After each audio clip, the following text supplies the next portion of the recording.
りがとうございました。これ、Wow. この間習ったやつじゃない？そうです。一緒に。もうそんなすぐこんなに素晴らしく弾けるわけね。弾けて歌えるわけね。Mahaguna wa ダメ覚えです。られなかった。覚えられない。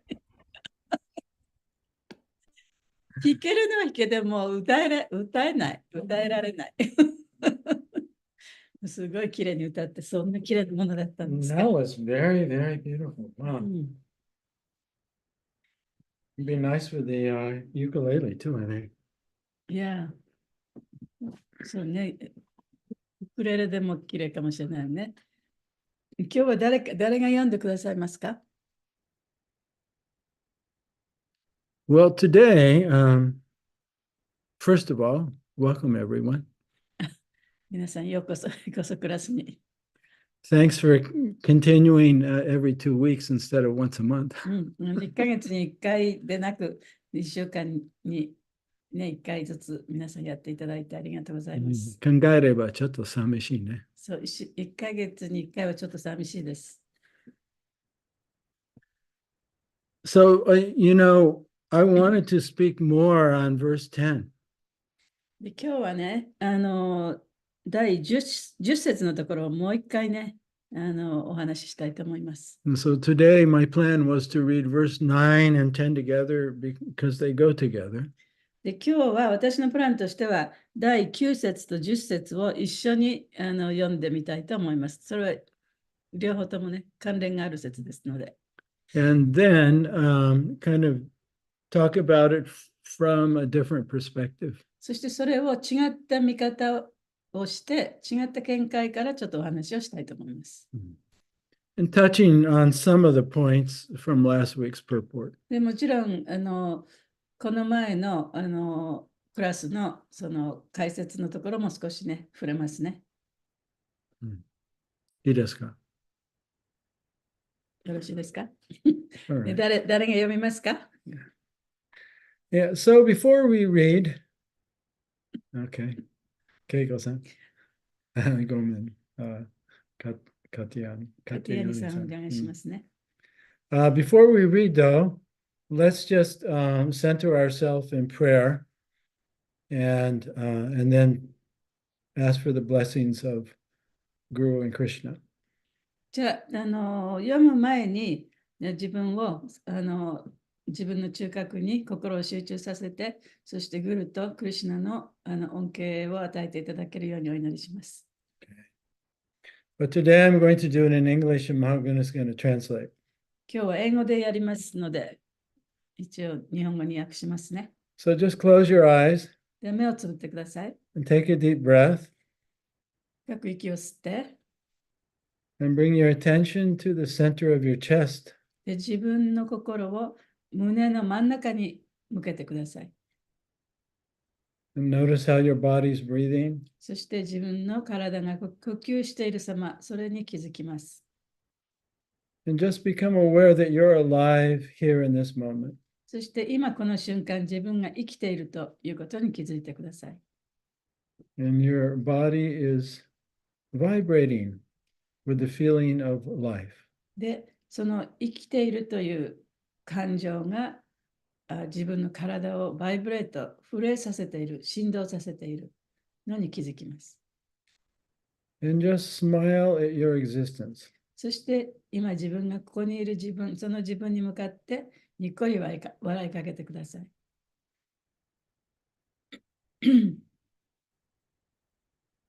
And smile at the source of your existence. そして自分の存在の源に笑いかけてください。Don't think about it, just have that intention. 考えなくてもいいです。ただそういうふうに思ってるだけでいいです。Offer my respectful obeisances unto my spiritual master, A.C. Bhaktivedanta Swami Srila Prabhupada. 私は私のスピリチュアルマスター、A.C. バクテルダンタスワミシュリラ・プラブパートに尊敬の礼を捧げます。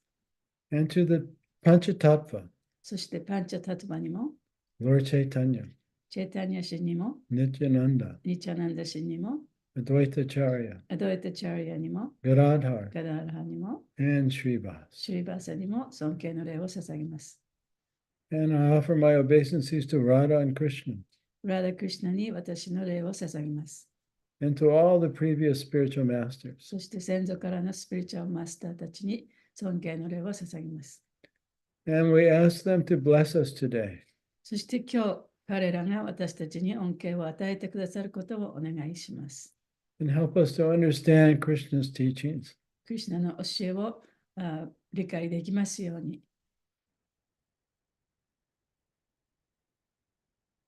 And to help us apply these teachings in our life day to day. そしてその教えを日々の生活に生かしていくことができますように。 And may all living beings be happy. すべての生命体が幸せでありますように。 And may all living beings be free of suffering. すべての生命体が苦しみませんように。 And may all living beings awaken and discover their true self and their relationship with the source of their self, the source of their life, Bhagavan Shri Krishna. すべての生命体が目覚め、彼らの命の源であるバガバン・シュリ・クリシュナとの関係の中、彼らの命の源であるバガバン・シュリ・クリシュナとの関係の中での本来の自分を見つけることができますように。 Om Tat Sat. たつさ Then gradually open your eyes. ゆっくり目を開けてください。 But still, notice how you're alive in this moment. でも自分が今この生きてるという感じをね、持ち続けてくださいね。 By the grace of the Lord. で主のおかげでこうやって生かされてる。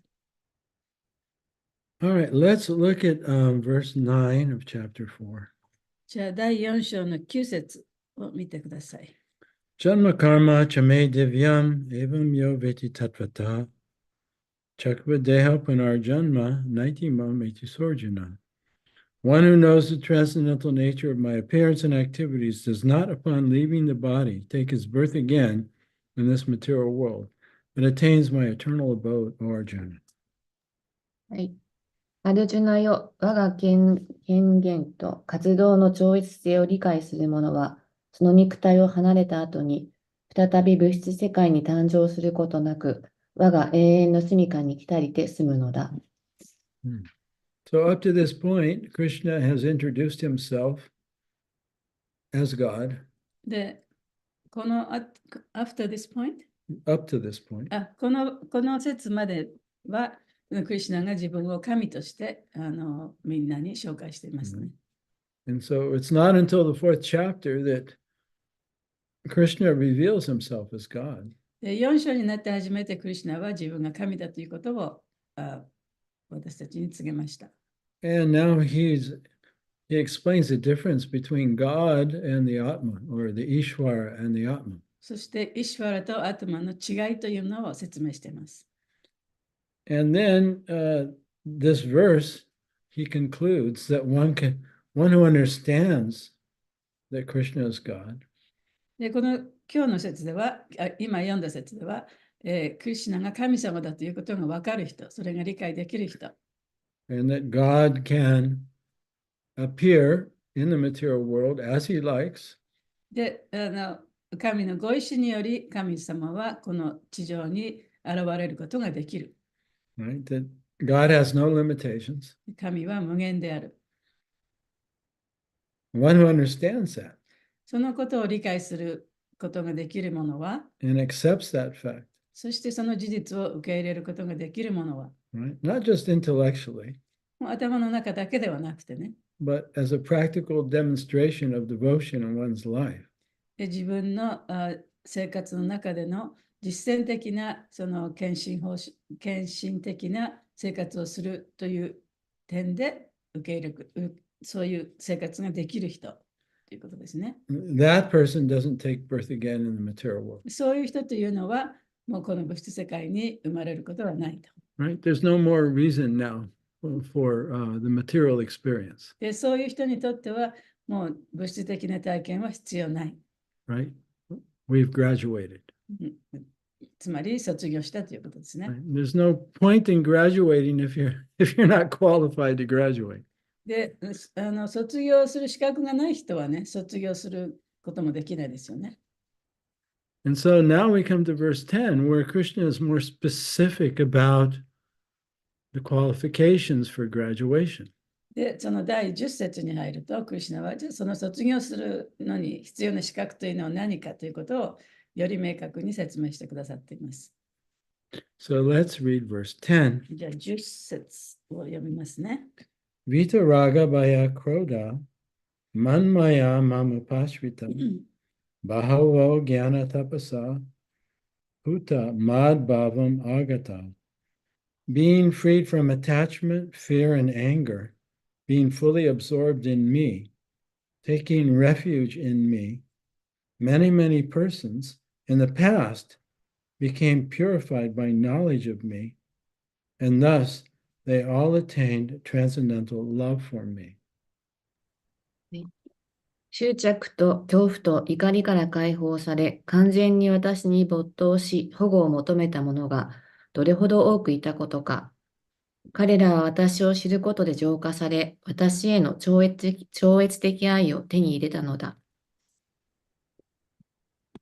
In other words, those who are free from attachment, fear, and anger で言い換えれば、その恐怖と怒り、執着から解放されたものというのは、they can be fully absorbed in Krishna でクリシュナのことを考えることに没頭することができる。and they can take complete shelter. そしてクリシュナに保護を求めることができる。And in this way, they come to actually understand Krishna. でそうすることによってクリシュナを本当に知ることができる。So that's another way of explaining this verse. これがこの説をもう一つね、別のその説明の仕方で説明したことですね。But there's another way. でももう一つ別な説明があります。Why can't we take refuge in Krishna? なぜ私たちはクリシュナの保護を求められない、保護を求めることができないんでしょうか。Why can't our consciousness become absorbed in Him? なぜ私たちの意識がクリシュナのことをいつも考えていることができないんでしょうか。What is the blockage? それをブロックしているのは一体何なんでしょうか。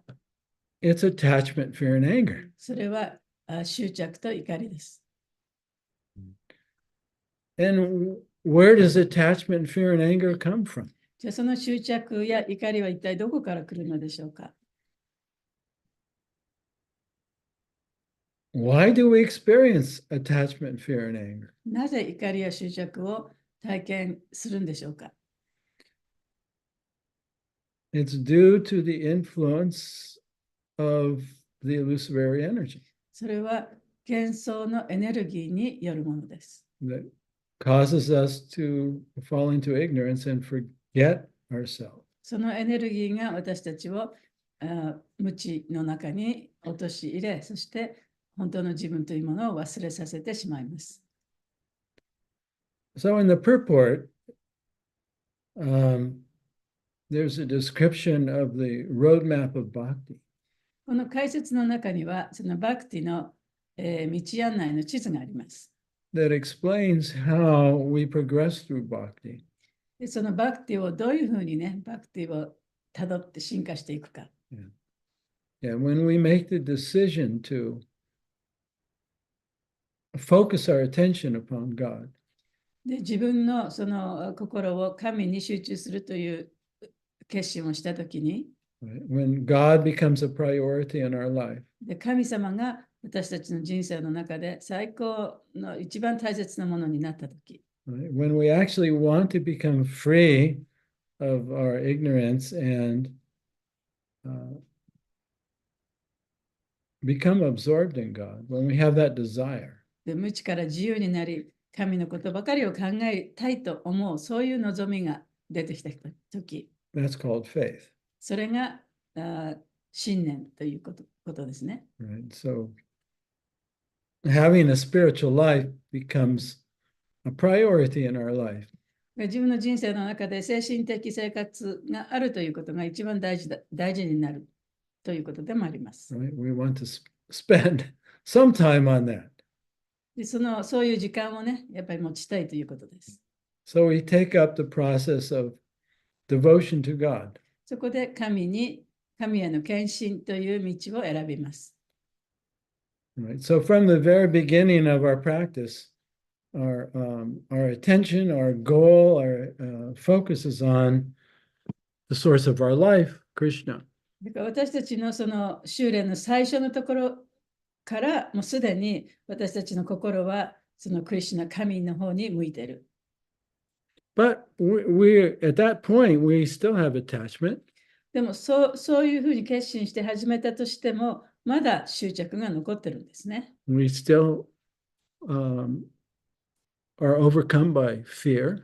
そして恐れにもいろんな恐怖感も持ってしまう。Right? Fear of death, で、死への恐れ、fear of rejection, 他の人からその拒否されることの恐れ、fear we won't be accepted or liked. で、人々に好かれない、あるいは受け入れられないという恐れ。Right? And that often is what's motivating many of our thoughts でそう and い our う feelings and activities. そういうことが私たちのその行動や思考、あるいは感情の動機となってしまっています。Even our bhakti. 自分のバクティでさえもその動機となっちゃうんですね。Sometimes we do the bhakti practices out of fear. で、バクティのプラクティスもその恐れという感情があるから、それに基づいてやってしまう。Right? What happens if I don't chant? もし私がチャンティングをやめたらどうなるんだろう。Or what happens if I don't look and speak like everybody else? で、みんなと同じようにね、同じように見えない。あるいは同じようなことを話せなくなったら一体どうなっちゃうんだろう。Yeah, right? They might reject me, で、ディボーティーによってね、拒否されるかもしれない。or they might say something. あるいは自分のことを何かいろいろ陰口を言われるかもしれない。Right? So, and we also have anger, で、怒りという感情もあります。but we also have faith and a desire, for freedom. 同時にその自由というものへの信頼もあるし、信念もあるし、We have faith and we want freedom. 自由というものへの信念もあるし、その自由が欲しいとも思ってる。Right? We want to wake up. で、目覚めたいと思ってる。We're tired of being in Maya. マヤにいるのはもう疲れてしまったと。飽きてしまったと。We're tired of suffering. もう苦しむのももうたくさんだと。So we want to be free of our material conditioning. そういう物質的な状態から逃れたいと思ってる。More than anything else, maybe. で、何よりも逃れたいと思ってる。So that person seriously takes up the bhakti practices. で、そういう人がその本当に真剣にバクティの修練を始めるんですね。So what are the bhakti practices? じゃあ、バクティの修練というのは一体何でしょうか。Prahlad Maharaj, he explains 9 practices. プララド・マハラジはそのバクティの修練というのには9つあると言ってます。And Lord Chaitanya says that just one of these practices alone is enough to awaken one's love or bhakti. で、チェイタニャ神もその9つのうちの1つでもやれば、それはそのバクティを目覚めさせるのに十分だというふうにも言ってます。Another way we can think of bhakti practices, we're just actively cultivating a relationship with God, the source of our life. で、その、Can you say it again? I'm sorry. We're actively cultivating a relationship with God, the source of our life. で、私たちはその神への神との関係というのはもう自分から進んでね、それを抑制していくということですね。それが修練ですね。Right?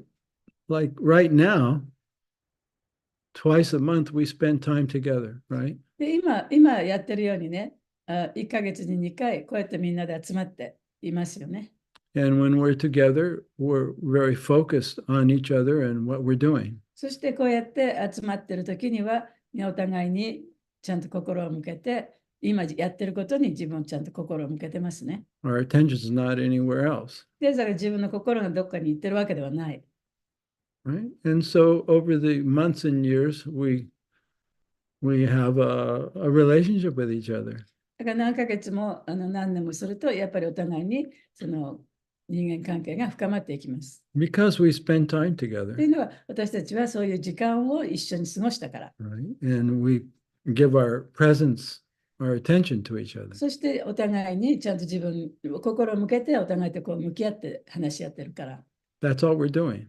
でそういうことをこうでしてるだけですよね。Yeah. So in Krishna consciousness, there's 9 ways to do that with Krishna. で、クリシュナ意識の中では、クリシュナとそういう関係を持つために9つの方法があるって言われてるんですね。Shravanam, Kirtanam, Vishnu, Smaranam, Padasevanam, Archanam, Vandanam, Dasham, Sakyam, Atmani Vedanam. We hear about Krishna. クリシュナのことを聞く、 We chant his name. クリシュナの名前を唱える、 We remember him. クリシュナのことを思い出す。 Shravanam, Kirtanam, Vishnu, Smaranam, Padasevanam. We serve Krishna with our feet. で、自分の足を使ってクリシュナに使える。 Right? We walk to association. で、例えば交際のところに歩いていく、 We walk to the temple. お寺に歩いていく、 We walk around Tulsi. トラシデービの周りを回る、足で回る、 Right? We go to the Holy Land and we walk around. 聖地に行って歩く。 Right? Always see our intention, our focus is on God. 私たちの焦点は常に神に向かっているということですね。 Right? It's not the walking that's important. その歩くこと自体が大切だということではないです。 It's our motivation. Why are we walking? なぜ歩くかということが、その動機が大切なんですね。 Right? And so as a demonstration of our love.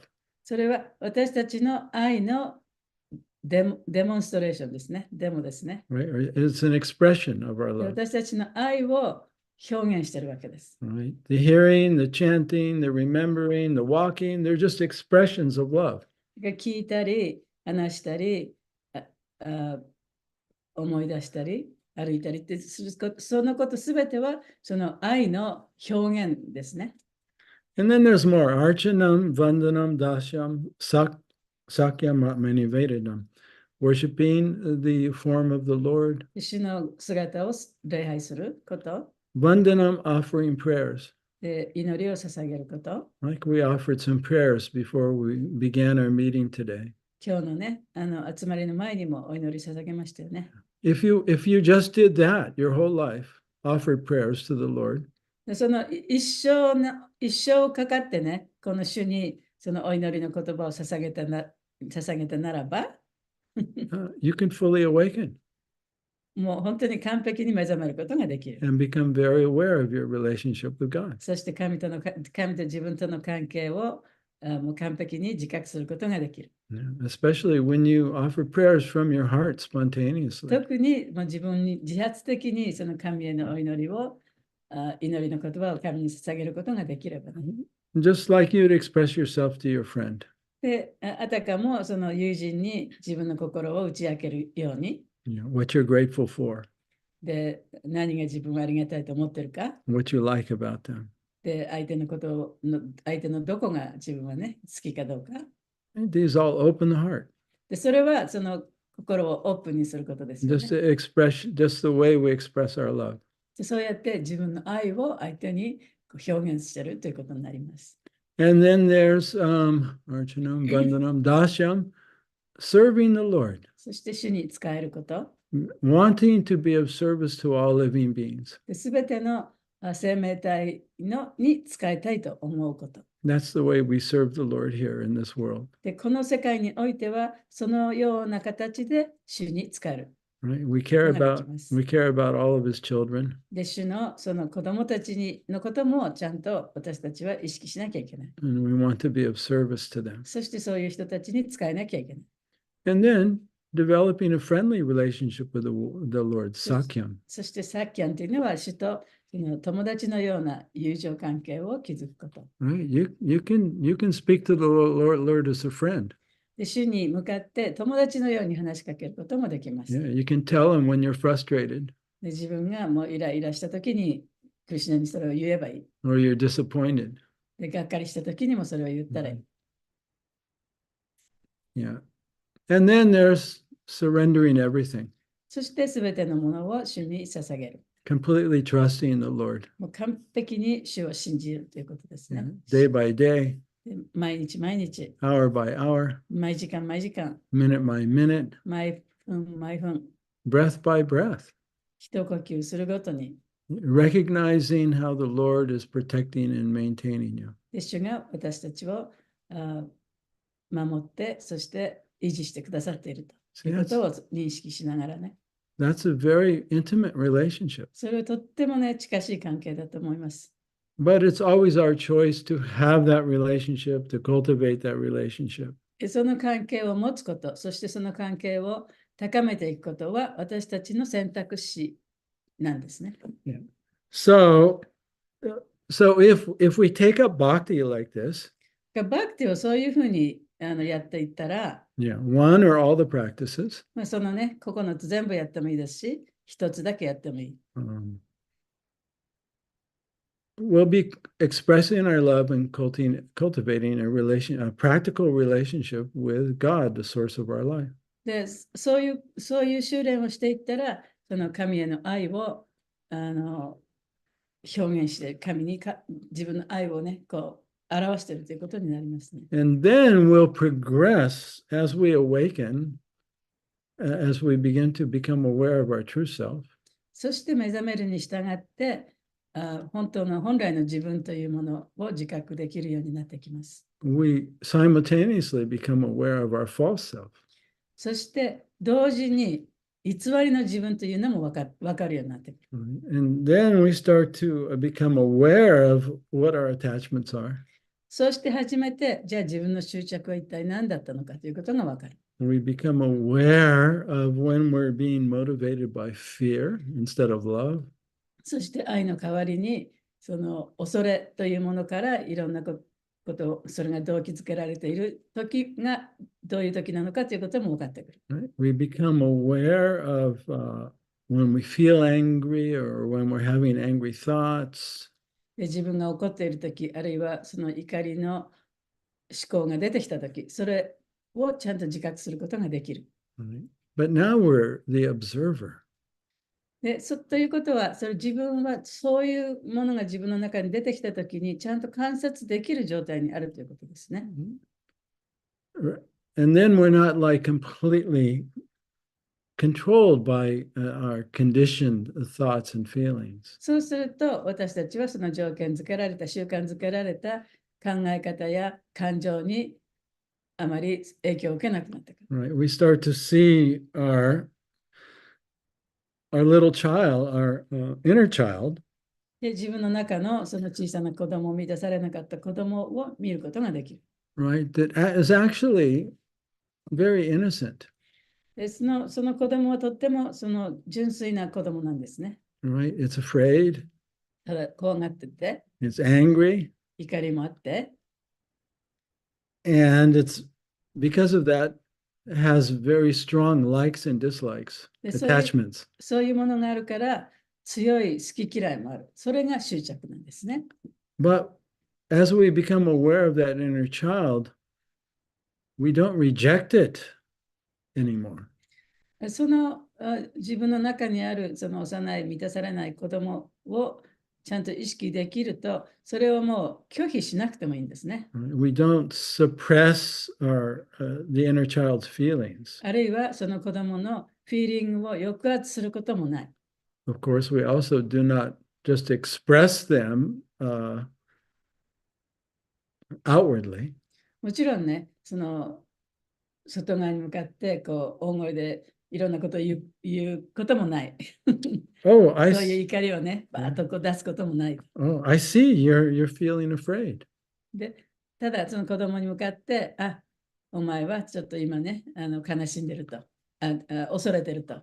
Oh, I see you're angry. あなたは今怒ってるね。Right? And you can mentally scream and express it. で、そういうのが分かれば、頭の中でね、音声で叫んだりしてもそれはいいですね。And you can recognize, oh, you're so attached to having this or not having that. そしてその子供が、こういうことにすごい執着してるな、これがないと思ってる、これが欲しいと思ってる。そういう執着にも気づくことができる。So, in other words, we're not only establishing a relationship with God, ということは、つまり、その神との関係を確立しているだけではなくて、we're also reframing our relationship with our ego or inner child. 自分のエゴ、自分のその小さい子供、自分の中にいる小さい子供との関係をも確立しているということになりますね。And in this way, this stage is called anarta nirvriti. でその段階はアナルタ・ニルビティと言います。Yeah. So the first stage is faith, で最初の段階はその信念を持ったときね。right? And then association with devotees. そしてそこからそれと自分と同じような考えを持っている人、同じような信念を持っている人との交際が始まり And ま then す。 bhajana kriya. そしてバジャナクリア。 We practice bhakti and learn bhakti from a pro. そしてそのバクティをプロフェッショナルから学ぶ。Right? We have a coach, そこにコーチが必要になりますね。 expert coach. 上手なコーチが必要になります。 Yeah. So we call that initiation, but it's not just initiation. それを、一応入門というふうに呼びますけれども、ただそれはただの入門ではありません。 Much more, it's shiksha or instruction. それはシクシャであって教えなんですね。 Right? And then gradually we start to see I'm not this mind, I'm not this body, and we develop a loving relationship toward our mind and body. そしてやがては自分はこの体ではない、自分はこのマインドではないということが分かって、自分のマインドや体との関係、もっとより親密なね、関係を持つことができるようになります。 Right? We take responsibility for our inner child. で自分のその心の中の小さな子供に対してちゃんと責任を取れるようになる。 See, this is a big change. でそれは大きな変化ですね。 Right? It's a big change in your attitude. で自分の態度が大きく変わるということでもあります。 Up till this point, you think you're a victim. そこまではね、自分は被害者だと思ってた。 Right? That my parents were like this, 自分 and, の両親がこんなことをしたと。and the school was like that. 学校がこんなふうだったと。 And that's why I'm so unhappy and だ angry. から私はこんなにいつも怒ってるし、非常にアンハッピーだと。 But now you see, oh, this inner child was born into ignorance.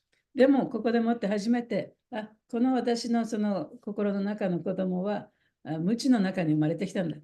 And all of these people and events happened. そしてその子が大きくなるに従っていろいろな出来事が起こった。自分の周りでは。 And naturally, the child became the way it is. でだからこそ、そういう中でもうおのずからその子供の性格が形成されていったんだと。 Right? It's a tarimai koto. それも当然のことだ。 Right? There's nothing bad, nothing wrong. だから全然それ悪いことでもないし、You could say it's the karma working out. カルマがもうそこで働いてるということになりますね。 But now we've learned so much from that. でも、そういったものからもういろんなことを学んできたと。 We've learned about what love is not. で、その愛というものではないもののことも学んできた。 And that's the only way we could really learn that. Only way to do what? To really learn about what love is to learn what love is not. その愛ではないということを知ることによって、本当の愛というものを勉強することができた。 Yeah. 知ることができた。 And so now we're going to take care of that inner child. そしてここで、じゃあ私はその自分の小さな子供の面倒を見ますと。 Right? So we're no longer a victim. そういう意味ではもう自分は被害者ではない。 Right? That we can choose how we want to think, how we want to feel. 自分がどんなふうに考えて、どんなふうに感じるかということを自分で選択して感じたり考えたりすることができる。 Yeah, so in yoga, this is mind and sense control. で、ヨガではそれはマインドと感覚をコントロールするということになります。 But we're not getting rid of the ego. でも、そのエゴを捨ててしまうわけではないですね。 We're not suppressing the inner child. その自分の心の中の子供を抑圧してるわけでもない。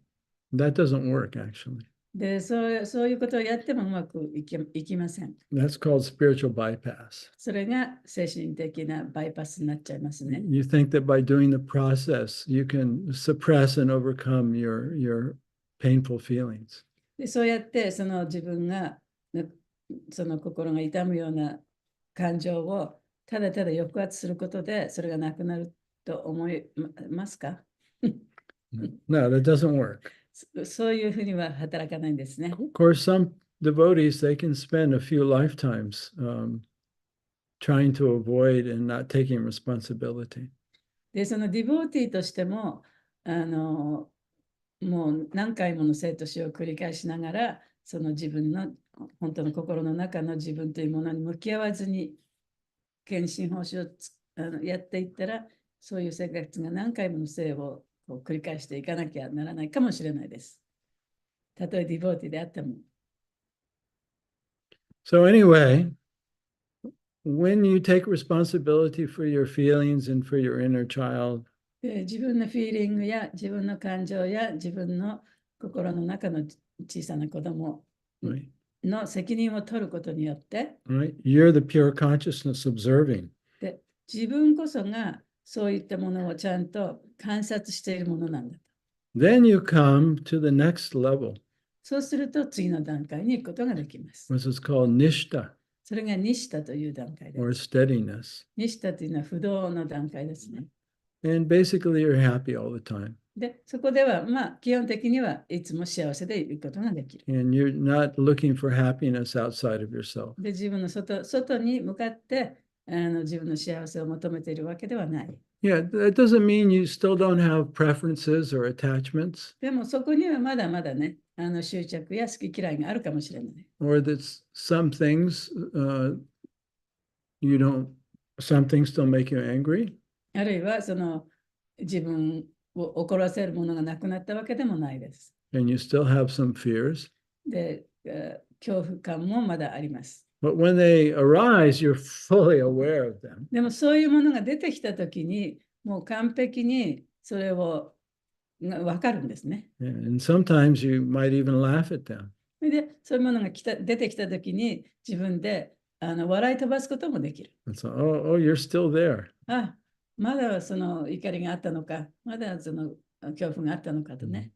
But it doesn't last long. でもあまりそれを長続きはしません。 And it doesn't move you off your center.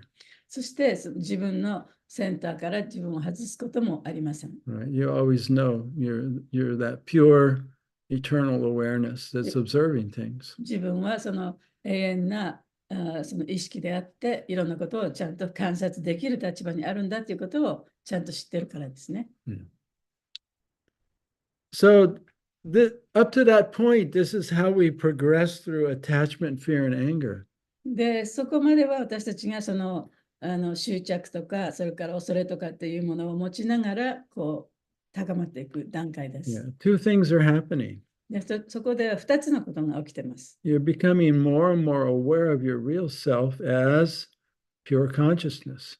で、自分が純粋な意識だということに、だんだんとこう気づいていくことが一つですね。 That's present and alive in this moment. そして、それが、その意識というのは、今、この瞬間に、このプレゼンスに生きているということ。 Right? So there's the anger. だから怒りもある。 There are the angry thoughts. 怒りの感情もある。怒りの考えもある。出てきた。 But there's also the one who's aware of it all. でも、それをちゃんと意識できる、自覚できる人もいる。 Yeah. So when you're aware of your conditioning, 自分のそういう習慣づけられたもの、そういったものをちゃんと自覚できると、 then you're no longer a victim. もうすでに自分は被害者ではなくなるわけです And ね。you're no longer identified and just moved by that. そしてそれが自分だと思う、そういう考え、その恐れとか怒りの考えが自分だと思って、それによって左右されることはなくなります。 And in fact, you understand it. で、そこでちゃんと理解することができる。You have compassion for the ego's attachments. そしてそのエゴの執着というものにちゃんと同情してあげることもできる。Right? You accept it. で、受け入れることもできる。Of course, you feel that way. もちろんそれは感じますけれども、Of course, that makes you angry. もちろんそういうことがあって自分が怒りが出てくるでしょう。 Right? You were conditioned like that by this and that. で、いろんなことによってその条件付けられて生きてきたわけだから。So the ego is not your enemy. だからエゴそのものはね、自分の敵ではないんだ。Right? It's your little baby to take care of. それはあなたが面倒を見なければいけない小さい赤ちゃんのようなもんだ。Yeah. So in this way, we gradually awaken out of attachment, fear, and anger, not by running away from it, but by facing it. でそうやってだんだんとその執着や怒りの感情、恐怖の感情からだんだんこうそれを乗り越えていくことができます。で、それはその怒りの感情や執着というものを抑え込むんではなくて、それにちゃんと面と向かってあげることによって、それがだんだんなくしていくことができる。By accepting it, でそういう感情を受け入れることによって、but also recognizing that you're something different. そして本当の自分はそういった感情とは違うものだということをちゃんと認識することができることによって、それを捨てていくことができるわけですね。And then you continue your devotion to God. そして同時に神へのその愛というものを高めていく。Right? And the more you become aware of your spiritual nature as pure consciousness, 自分の本来のその精神的な意識というものを自覚すればするほど、and the more you become grateful to the Lord as a source of your life, そして主に対して主が私たちのその命の源であるというその感謝が高まれば高まるほど、the more happy you feel within, そうすると心の中がもっとハッピーになる。and the more you feel your relationship with the Lord developing. そして主との関係も高まって深まっていく。And simultaneously, you're less affected by attachment, fear, and anger. そして同時にその執着や恐れからの影響もだんだんとこう少なくなっていく。So you could say, the bhakti path is like climbing Mount Fuji. だからバクティの道っていうのはね、富士山を登るようなもんだということもできるかもしれません。You can't climb Mount Fuji in one day. 富士山にはね、一日では登れません。First, you go up to a certain level, right? で、最初はね、何合か目まで登らなきゃいけないですよね。And then you spend the night, で、そこで一晩泊まって、and then you walk up for the sunrise. そしてその頂上まで行って日の出を見ると。That's what I heard. というふうに聞きましたけど。So us on the bhakti path, of course, we're aiming for unalloyed, or unconditional love for Krishna. でもちろんそのバクティの道においてはね、私たちが一番目標としているのは、その無条件のクリシュナへの愛ですけれども、But for us, we have a more immediate goal. で私たちにとってはもっとね、身近な、もっと近いゴールがあるんですね。And that's to reach Nishta. でそれは、ニシタの少なくともニシタの段階まで行くこと。Right? Or we understand I'm not the mind and the body. 自分はこのマインドでも肉体でもないと。The kingdom of God is within me. で、神の王国は自分の中にあるんだ。There's nothing I need to do. で、私が何をする必要もないし、There's nowhere I need to ど go こに行く必要もない。in order to be what I already am. もう私がすでに自分であるためにね、何をする必要もないし、どこに行く必要もない。So at that point, we're not performing bhakti out of fear anymore. でそこまで来ると、私たちはそのバクティを恐れから修練しているということがなくなるんですね。So we don't feel like I have to do this. これやらなきゃいけないっていうこともなくなる。 Otherwise, what will happen? これやらなかったらどうなっちゃうんだろうと。 What will people 他の say? 人はどう思って何か人から言われるんじゃないかと。 Right? That now it's, free and easy and で spontaneous. そこからはもう本当に自由に自発的に簡単にバクティの道を行くことができる。 Right? I'm alive. 私はここで生きてる。 Krishna made me, クリシュナが私を作ってくださった。 and I can never die. 私は決して死ぬこともない。 And I'm only grateful. 本当に感謝しかないと。 Everything's just right. すべてが完璧。 That's like we want to get to that nishta level, そのニシタの段階に少なくとも行かなきゃいけない。 but we cannot just bypass our attachments, our fear, and our anger. でもそのバイパスとか恐怖感とか怒りとか、それを飛び越していくことはできません。 Yeah.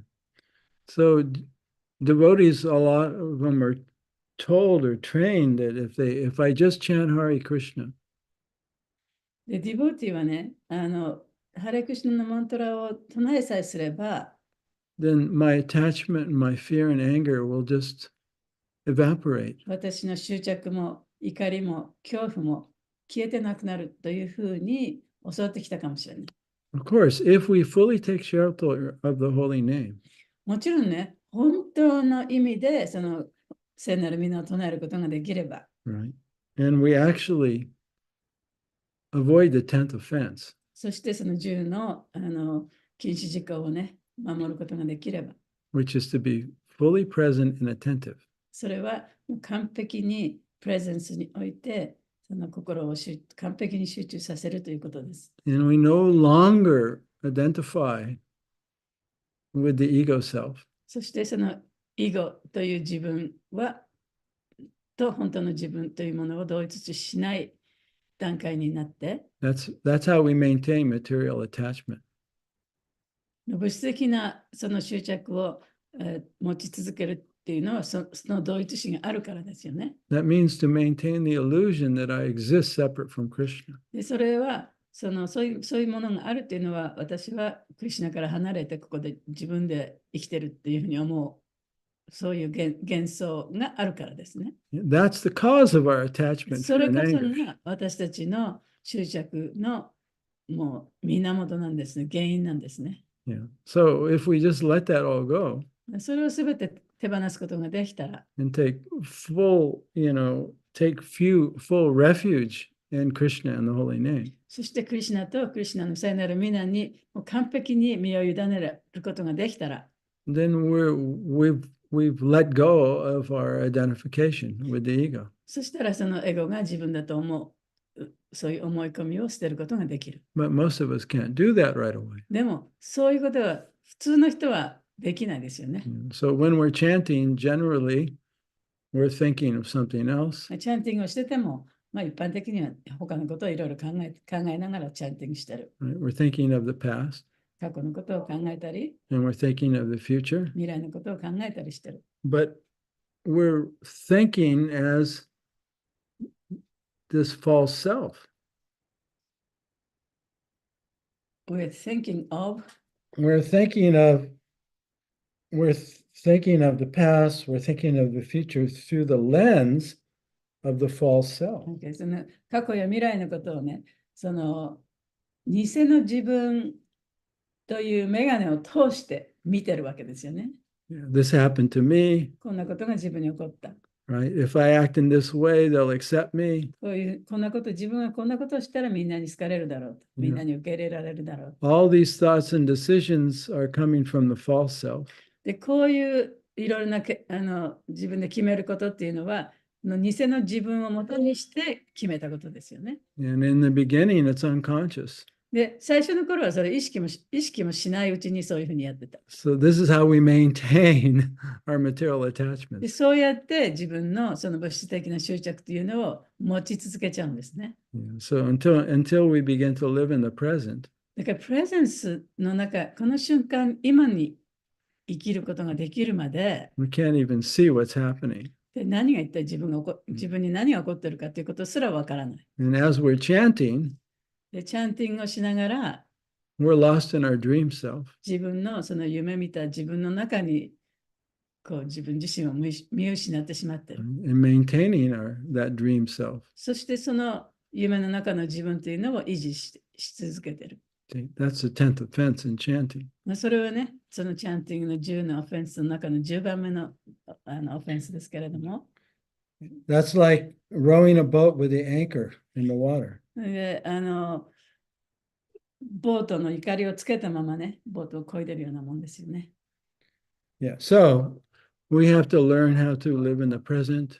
だから、このプレゼンスの中でどういうふうに生きていくかということを学ばなきゃいけない。And become aware that we're aware. そして自分がちゃんと意識しているということを意識していかなきゃいけない。And observe the inner child. そして自分の心の中の小さな子供をちゃんと観察してあげて、Yeah, and cultivate a positive, loving relationship with it. そしてそれとそのポジティブなね、その愛の関係のそういう関係を築いていかなきゃいけない。And also with Krishna, the source of our life. そしてもちろんそのクリシュナともそういう関係を築いていかなきゃいけない。So we want to love Krishna, で、私たちはクリシュナを愛したい。 but we also want to love the inner child. で同時にその自分の心の中にいる子供のことも愛してあげたい。And we can do that from the present. で、それができるのはプレゼンスの状態になって初めてそれができるんですね。 From the heart of the present. それプレゼンスの中にある時のハートでもって初めてそれを許してあげたり、面倒見てあげたりすることができる。Right? We can see our attachments. 自分の執着も見えるし、 We can see our anger. 怒りも見える。 We can see our fear. そして恐怖も見える。 And we can have compassion for it. そしてそれに対して同情する心もある。 But we're no longer it. でも、それが自分ではない。 We're the one looking at it. 自分はそういったものを見てるのが自分なんですね。 So we're changing our relationship. だからそういう意味でその関係性を変えていってるわけです。 So in this way, we gradually can graduate. そうすることによってだんだんと卒業することができるわけですね。 And so we'll see that we'll progress through these different stages. そうやってそのさまざまな段階を経てだんだんと高まっていくんですけれども、 But we should be very aware of what the spiritual bypass is and how it doesn't work. その精神的な近道というかバイパスねっていうのが一体どういうものであるのか、そしてそれを通り越していってしまったらうまくいかないということをちゃんと知っておかなきゃいけない。 Because we can't maintain it unconsciously and expect to become free of it. で、無意識にその執着とか怒りとかっていうのを持ち続けながら、それが自然に消えてなくなるということは期待できません。 We have to become aware of our anger, 自分の怒りもちゃんと自覚しなきゃいけない。 aware of our attachment, で、自分の執着がどこにあるのかということも分からなきゃいけない。 aware of our fear, そして自分の恐怖感というのは何なのかということも知らなきゃいけない。 and whenever it arises, で、そういうものが出てきたときに、 we have to be willing to look at it それをちゃんと見てあげる。 and to feel it, そして感じてあげる。 and then to confess it to Krishna in our heart. そして心の中のクリシュナにそれを打ち明ける。 And ask for his help. そしてクリシュナに助けを求める。 And this is how gradually we begin to see I'm not the mind, I'm not the で body. それをすることによって自分はこのマインドではない、この体ではないということがだんだんと分かるようになるんですね。 Yeah. Each time you do that, で、それをするたびに you're not maintaining your material attachment. 自分の執着を持ち続けてはいないということになります。 You're doing just the opposite. で、持ち続けないでその逆、結局なくなっていかせるということですね。You're becoming aware of what you're not. そして自分ではないもの。You're You're becoming becoming aware of aware. what you're not. 本当の自分ではない何か、本当の自分ではない自分というものをちゃんと認識することができるようになる。And you're becoming aware of what you really are. そして本当の自分、本当のものは何かということが分かるようになる。And you're no longer maintaining the illusion. で、そしてその幻想を持ち続けることもなくなる。That's our real sadhana, minute by minute, breath by breath, day by day. それが私たちの本当の意味でのサダナであって、一瞬一瞬、一分一分、毎日毎日、それが続いていくわけですね。Not just when we're chanting, but all the time. だからそれはチャンティングしている時だけじゃなくて、もう本当に1日24時間、1週間、7日間、ずっと続いています。So that was a lot of information. I hope you don't feel discouraged. 皆さん、がっかりしないで聞いてくださいね。質問してもいいですか？どうぞ。ありがとうございました。今日は自分のそういう感情とか出てきて無視しなくて抑圧しないで見てクリシュナに打ち上げて助けを求めてっていうところがそうするとだんだんとマインドではなくて体っていうことが理解できるっていうところがやっぱりそんなに簡単には理解できないなと思ってたのでそれが分かったことがすごく良かったなと思いました。で、あとですね、私はさっきその自分と偽の自我みたいなものと神の関係って言った時にすごい自分はクリシュナにいろいろ言ったりとかその偽の自我とか見ることはしてはいるような気はするんですけどクリシュナが私に近くにいて寄り添ってくれてるっていうことをあんまり感じてなくてなんか結局自分でどうにかしなきゃって思ってることが多いなって最近気づいたんですね。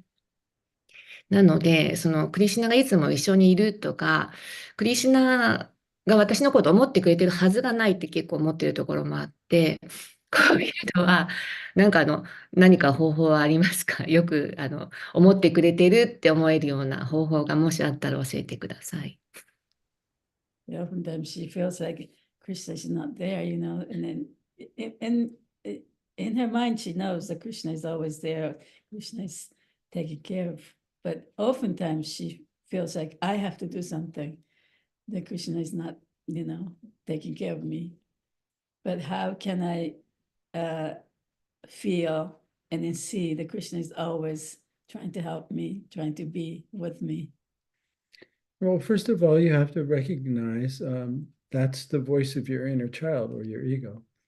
でまず最初にね、そのクリシュナが自分のことをちゃんと面倒見てくれてないと思ってるのは、それは自分の心の中のエゴの声であってね。Yeah.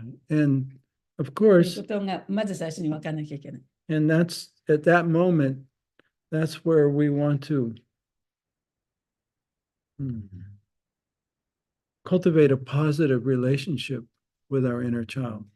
で、その時に、特にそういうふうに思った時に、その自分の中の小さな子供との関係性っていうのをね、培っていかなきゃいけない時だなって思わなきゃいけないね。That's the part that feels alone and afraid. で、その部分が自分がその恐怖を感じていたり、It feels alone and afraid. 自分が一人ぼっちだっていうふうに感じていたりする部分なわけですから。And we can't ignore it それをね、無視することはできない。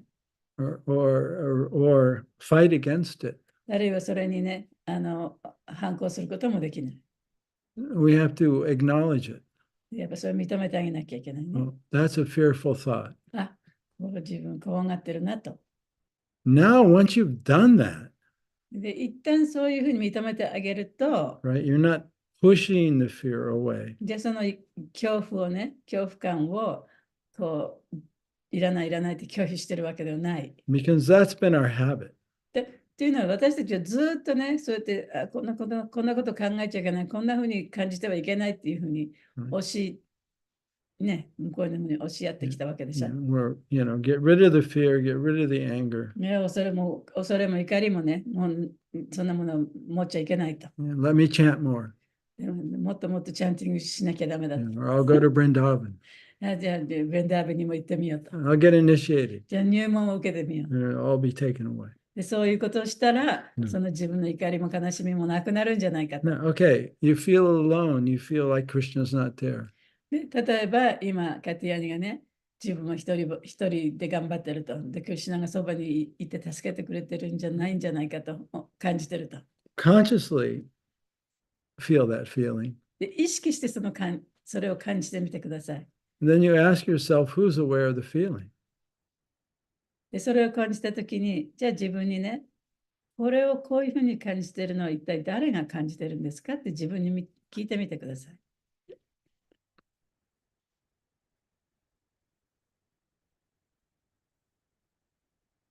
What or who is aware of that feeling? 誰が、あるいは何がそのあなたの寂しい感情を感じてますか？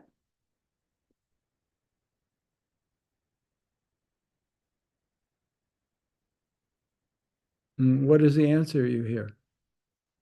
答えが聞こえますか？はい。なんか一番初めに偽の自我っていうか、心のエゴの声って聞いたときに、ってそこでもう思いました。なんかそこのところがすごく同化してたっていうことに気づいて、今言われてやってみて、やっと離れたなと思いました。But who's aware? じゃあそれ自覚しているのは誰ですか？その離れたエゴの声が向こうにあるのを自覚しているのは誰？私です。And that's the real you. それが本当のあなたですね。And when you come to that real you, で、その本当の自分のところに来たときに、you can begin to discover you're not alone そしてそこで初めて自分は一人じゃないっていうことが分か or る。 you're not separate. あるいはクリシュナと離れている自分がいるって、自分はクリシュナと離れていないということが分かる。It doesn't mean that you see Krishna. で、そこでクリシュナが別に見えるわけではないですよ。It just means there's an awareness that I'm connected. で、そこには自分はクリシュナとつながっているという、そういう自覚が生まれてくるね。Just like I see the light coming through the window, で、ここで窓からね、光が差し込んでます。 but I don't see the sun でも太陽は見えない。 because it's setting 今、日が沈んでますからね。 and there's clouds. で、雲もありますし。 But I know it's there でも太陽はそこにあるのをちょっと分かってる。 because I see the light. というのは光が見えるから。 So when you can recognize that you exist, 自分がここにこうやって生かされている自分がいるということ、それが分かると、 and you just rest in that awareness that I exist, で、そういう自分がここで生きてる、生かされてるっていうこと、それだけを考えると、 there's no feeling of loneliness. そこでは寂しさもないですよね。 There's just a feeling of connectedness to the source. で、それは源とつながって、誰かによって自分ここにいるんだという、そのつながりを感じることができると思います。 So the more you cultivate that awareness, だからその自覚をね、その意識を高めれば高まるほど、 the more you won't feel alone, その寂しさというものはなくなっていきます。 and the more you'll feel actually eternal. そしてその自分は永遠だということがもっともっと感じることができると思います。 And connected and maintained and cared for. そしてそうやってちゃんと神様とつながって神に見守られてずっと生かされてるっていうことをそれをもっともっとその感情がそういう感情がね高めていくことができる。 Yeah, so the more you pause and recognize that you're aware, だからそのちょっと立ち止まってね、で自分はちゃんとこういうことが意識できてるということをちゃんと自覚できる、そういう瞬間を持てば持つほど、and then the more that will increase. でそれがもっともっと大きなものになっていくね。And the attachments and the fear and the anger will decrease. そしてそれが大きくなるにつれて、執着や怒りや恐怖というものがもっともっと小さくなっていく。But you have to go through that process every time. でも自分がそういうふうに感じたときにね、やっぱりそのプロセスを踏んでいかないとなくならないね。Right? Oh, there's the anger. 怒りが出てきた。Who's aware of the anger? 誰がこの怒りをちゃんと意識してるんだろう。Yeah.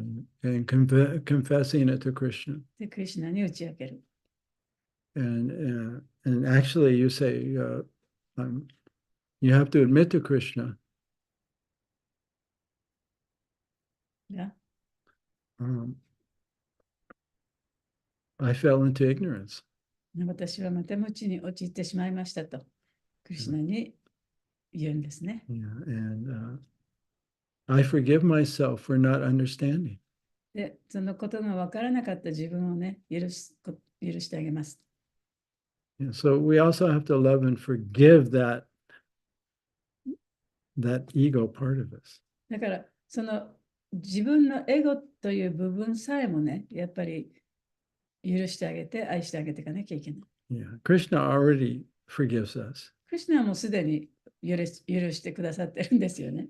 He knows we're perfect because he created us. で、クリシュナは私たちは完全な存在だということをちゃんとご存知です。というのはクリシュナが作ってくれたわけだから。 And we're just dreaming we're separate from で、 him. 私たちはもうただただそのクリシュナから離れているという夢を見てるだけの状態だってね。So that when we awaken from that dream, we appreciate ourselves and we appreciate Krishna even more. で、だからその夢から覚めた時にね、私たちはもうクリシュナをもっともっとクリシュナに対しての感謝を持つことができる。But every time we confess to Krishna, we recognize the dream and we confess it, then we wake up a little. で、それが夢だということをちゃんと認めて、クリシュナに打ち明けることができれば、その夢から覚めることができる。And それをだからするごとに少しずつ目覚めていくということですよね。we become free from the illusion. そしてやがてはその幻想から自由になることができる。But we have to initiate that. We have to exercise our free will, our choice. だからそれは私たち自身が私たちからその自分の自由意志を使ってそれをやっていかなきゃいけないということですね。Yeah, that's why our illusion just doesn't evaporate because we keep maintaining it. というのは、だからその幻想っていうのは自然になくなるものではないというのは私たちはぎっしりそれを握ってるわけだから、それを話そうという意識がなければなくならないですよね。Yeah, so we have to choose to let go. だから私たちがそれを手放すというね、そういう選択をしなきゃいけない。And take shelter of Krishna. そしてクリシュナに身を委ねると。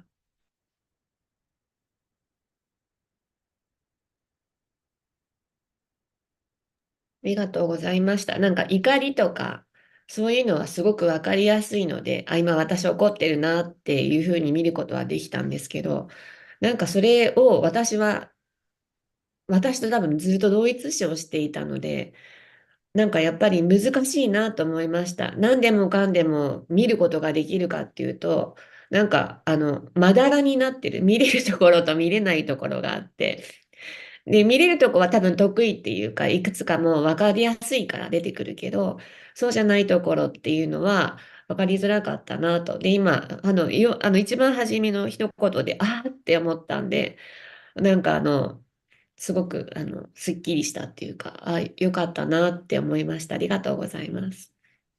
So there are parts that you can actually recognize that it's not you, you know.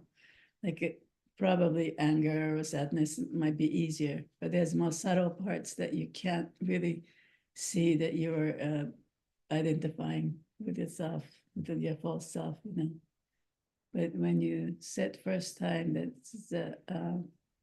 it's the ego's voice, she kind of realized, oh, that's the ego's voice.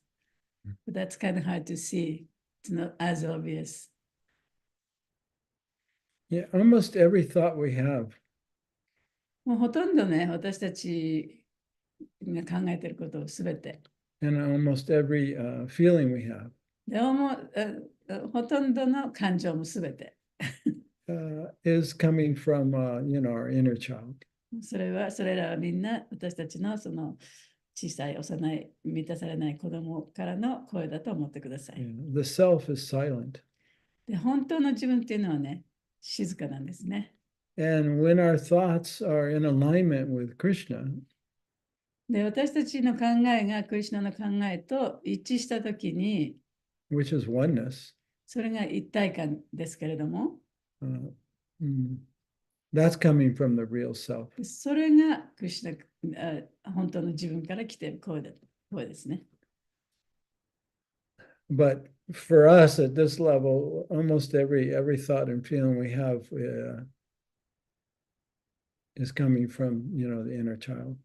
でも私たちが今置かれているこの状況においては、今いる状態においては、ほとんどすべての思考や感情というのは、そのイナーチャイルドね、自分のその満たされない子供の声だと思って間違いないですね。So we have to go through this process of who's aware of the thought. だから、このプロセスを踏んでね、まず最初にそれが出てきたときに、じゃあ、これを自覚しているのは一体誰なんだろう。Who's aware of the feeling? 誰がこの感情を自覚しているんだろう。But if we're using that method to get rid of the thought or get rid of the feeling, that also won't work. でそういった思考や感情をなくそうとして、この方法を使ったら、それもうまくいかないはずです。Because we're not accepting it, we're rejecting it. というのは、私たちはその感情を受け入れてないから、その感情をなくそうとしてるから、その気持ちでやったらうまくいかないですね。Right? And we're judging our thoughts, で自分の感情いいか悪いかとか考えたり、 judging our 自分の feelings. 感情ダメだとかいいとか考えたり、That's also coming from the ego. そういうふうにジャッジするのもまたエゴから来てるわけですから。But that silent part of us that's aware, でもその本当に静かな場所から見てる、その場所。that's only in the present. で、それはそのプレゼンスの状態でしかそういうふうに観察することはできないね。Right? Because consciousness doesn't have a past or future. というのはその意識そのものには過去も未来もないわけですから、Just that silent observer. もう本当にサイレントの何もない、何も言わない観察してる人ね。That's us. それが私たちなんですね。 So we want to cultivate that その部分を高めていかなきゃいけない。and accept our thoughts and our feelings and not reject them. そして自分の感情や思考というのを受け入れてあげて、それを拒否してはいけない。But confess them. でもそれをクリシュナに打ち明ければいい。Right? He's right there in our heart. で、クリシュナは私たちの心の中にもうすでにいらっしゃるわけですから。 He's watching the whole thing. で、その自分が一体何を考えてどういうふうにしてるかということをちゃんとみんな見ててくださるんですよね。And so by confession, we're becoming very honest and we're demonstrating to Krishna our desire to wake up. で、そのクリシュナに打ち明けることによって、私たちはこの夢から覚めたい、目覚めたいという気持ちがあるんだということをクリシュナにちゃんとお知らせしていることになりますね。Okay, I know we have to go soon. Yeah. Or at least Ananga Majori has to go soon. しゃべりは Oh, あ okay. りがとうございました。今日はもうお時間ですか？ We have a little bit more. OK。他にどなたか感想とか言いたい方いらっしゃいますか？She's the host now. 引き継ぎました。大丈夫ですか？私、ちょっとだけ感想言っていいですか？どうぞ。今日のお話聞いてて、なんかもう自分たちは玉ねぎの皮をいっぱいかぶってるなって感じました。もうインナーチャイルドっていう言葉が出たんですけど、まず私は自分のインナーチャイルドの声に気づくっていうこともやっぱできてない、もうインナーチャイルドまで達さない、もういろんな鎧を着て、もう本当の自分の気持ちが全くわからないまま一生懸命頑張って生きてる。でそこから本当の私はどう感じてるんだろうっていうインナーチャイルドが本当はどう感じてるんだろうっていうことをやったことがあるんですね。でもそのインナーチャイルドでさえエゴの賜物で、本当の永遠の私はとても静かなところにいるって教えていただいて、でそれが本当の自分であるっていう。だから向いても向いてもまだ玉ねぎの芯に達さないけれども、知識として与えていただいて、で実践のやり方も教えてもらえてるので、なんか到達できるんじゃないかなって思いながら今日聞いてました。ありがとうございました。Yeah, so wisdom or awareness is important, and love or compassion is important. There's a feminine and masculine, really. で知恵とか、wisdom and Love. no, wisdom and something was more important. Wisdom is awareness, right? 知恵とか、その自覚とかも大切。That's a masculine quality. それは男性的な質ですね。 But love and compassion, 愛とか同情も大切。towards our inner child, それは自分のそのイナーチャイルドに向かってもそうだし、and towards Krishna. クリシュナに対してもそうですね。 That's the female. それは女性のエネルギーですね。 And so that's kind of the balance. そういう調和が取れてなきゃいけないということです。 Right? We just can't become aware and become free. で、片方だけを本当に自覚できてても、こっちの方を無視することはできないね。 Right? So where's the devotion? Where's the love? で、そうやって頭の中でいろんなことが分かっていて、いろんなことが分かっていても、じゃあ愛は一体どこにあるのか。Yeah. So we want to be aware of our inner child, but we also want to love it. だから、そのイナーチャイルドの小さい子供のことも分かってあげなきゃいけないし、同時に愛してあげなきゃいけない。愛さなければいけない。And we want to be aware of ourselves as that silent presence of awareness. そして、それを全部見ている、その静かな自分というものがいるということもちゃんと覚えておかなきゃいけない。But love the person that it's all coming from. From what? Krishna. We want to love that person that our awareness is coming で、 from. 同時にその自分の意識が一体どこから来てるのか、そのクリシュナから来てるね、神様から来てる、それも覚えておかなきゃいけないね。その自分が愛すという行為をしているけれども、その愛というものは神様から来ているものだ。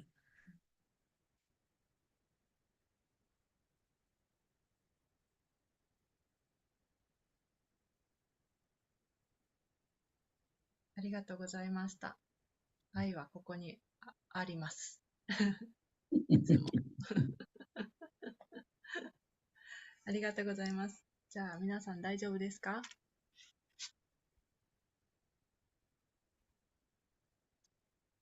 じゃあ次回なんですけど、2月は第2週と第4週っていうことで、第2週カイラバさんがホストしてくれます。14日 Yeah, in fact, on the site, Kairava, she posted the meetings できる日。 all the way through March. OK。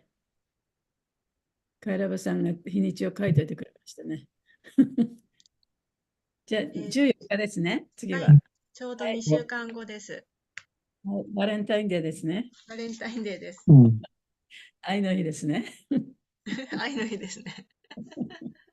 それで次は11節でいいですか？はい。はい。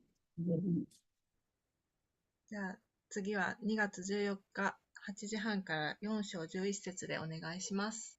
はい。ありがとうございました。どうもありがとうございました。なあ。Hare Krishna. お茶でババラムキーちゃん。じゃあ、はい。ハレクリシナ。ありがとうございました。ありがとうございました。